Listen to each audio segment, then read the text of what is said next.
জানাজায় যখন আপনার খাটিয়ে উপস্থিত হবে, অনেক মানুষ সেখানেও তাড়াহুড়া করবে, বিরক্ত হয়ে যাবে, ভাই তাড়াতাড়ি জানাটা শেষ কর, সময় কতক্ষণ হয়েছে।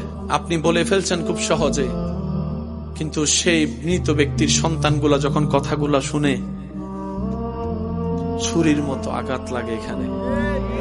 কারণ সন্তান চায় বাবাকে আরেকটা মিনিট যদি রাখা যায়, আরেকটা মিনিট যদি কবরে না দিয়ে রাখা যায়। পৃথিবী এত ব্যস্ত, 2টা মিনিট সময় দিবে না। দেরি করলে দেখবেন যে চিল্লা ফাল্লা শুরু হয়েছে।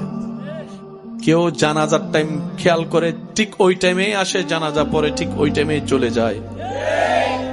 অল্প কিছু মানুষ কবর পর্যন্ত যায়, অল্প মানুষ কবরে নামে, অল্প মানুষ মাটি দিয়ে একটু, তারপরে জিয়ারত করার সময় দেখবেন মানুষ আরো অল্প হয়েছে।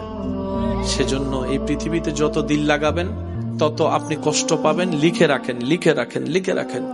পৃথিবী তাকে আপন করে না যে পৃথিবী খুঁজে, পৃথিবী তাকে দেয় যে পৃথিবীর স্রষ্টা রব্বুল আলামিনকে রাজি করে। সুবহানাল্লাহ।